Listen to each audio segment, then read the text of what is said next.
Deuteronomy chapter 4. Now Israel, listen to the laws and rulings I am teaching you, in order to follow them, so that you will live.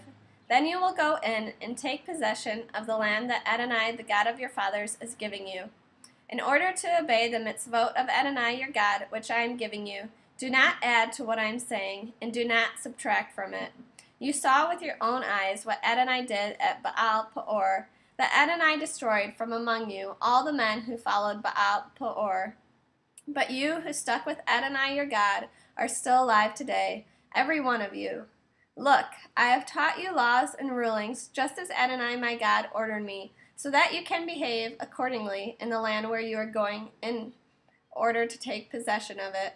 Therefore, observe them and follow them, for then all peoples will see you as having wisdom and understanding. When they hear of all these laws, they will say, "This great nation is surely a wise and understanding people." For what great nation is there that has God as close to them as Adonai our God is, whenever we call on him? What great nation is there that has laws and rulings as just as this entire Torah, which I am setting before you today? Only be careful, and watch yourselves diligently as long as you live, so that you won't forget what you saw with your own eyes, so that these things won't vanish from your hearts. Rather, make them known to your children and grandchildren. The day you stood before Adonai your God at Horeb, when Adonai said to me, "Gather the people to me, and I will make them hear my very words, so that they will learn to hold me in awe as long as they live on earth, and so that they will teach their children." You approached and stood at the foot of the mountain, and the mountain blazed with fire to the heart of heaven, with darkness, clouds, and thick mist. Then Adonai spoke to you out of that fire. You heard the sound of words, but saw no shape. There was only a voice. He proclaimed his covenant to you, which he ordered you to obey, the 10 words, and he wrote them on 2 stone tablets. At that time, Adonai ordered me to teach you laws and rulings, so that you would live by them in the land you are entering in order to take possession of it.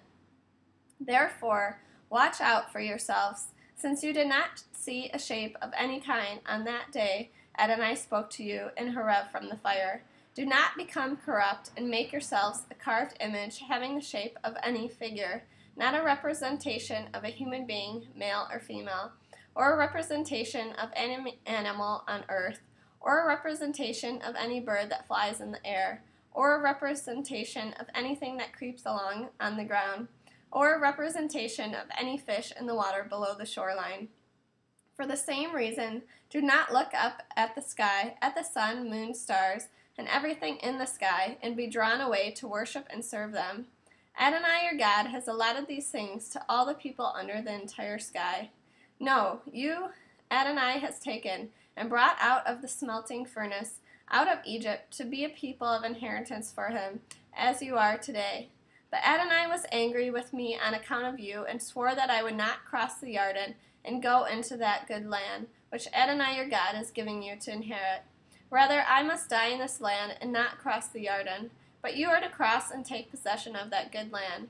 Watch out for yourselves, so that you won't forget the covenant of Adonai your God, which he made with you, and make yourself a carved image, a representation of anything forbidden to you by Adonai your God. For Adonai your God is a consuming fire, a jealous God.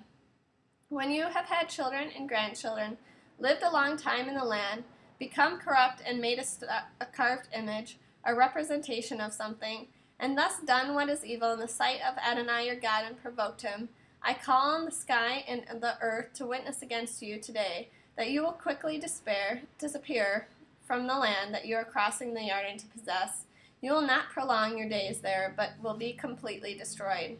Adonai will scatter you among the peoples, and among the nations of which Adonai will lead you away. You will be left few in number. There you will serve gods which are the product of human hands, made of wood and stone, which can't see, hear, eat, or smell.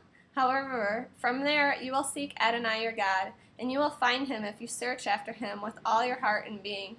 In your distress, when all these things have come upon you, in the Acharit Hayamim, you will return to Adonai your God, and listen to what he says. For Adonai your God is a merciful God. He will not fail you, destroy you, or forget the covenant with your ancestors which he swore to them.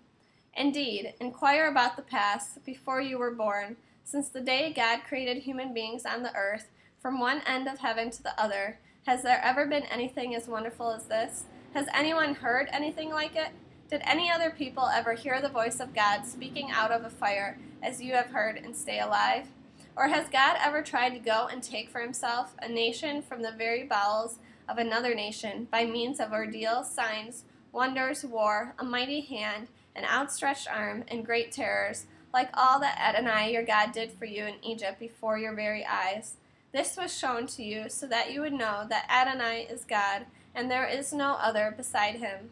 From heaven he caused you to hear his voice in order to instruct you, and on earth he caused you to see his great fire, and you heard his very words coming out from the fire.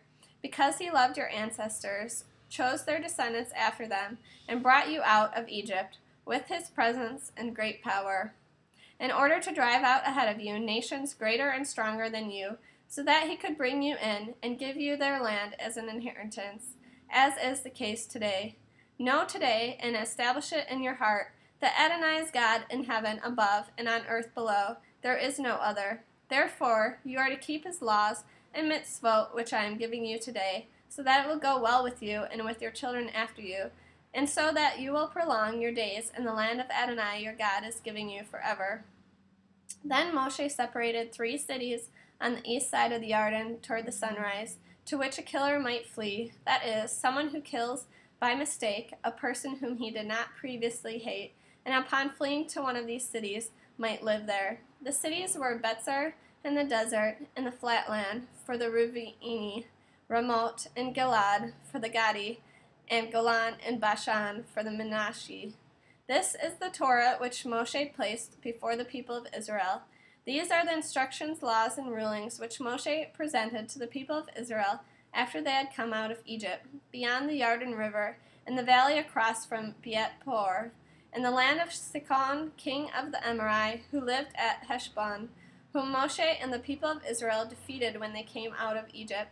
And they took possession of his land, and the land of Og, king of Bashan, the 2 kings of the Amorite, who were beyond the Jordan toward the sunrise, from Araor on the edge of the Arnon valley to Mount Sion, that is, Mount Hermon, which all the Arava beyond the Jordan eastward, all the way to the Dead Sea at the foot of the slopes of Pisgah.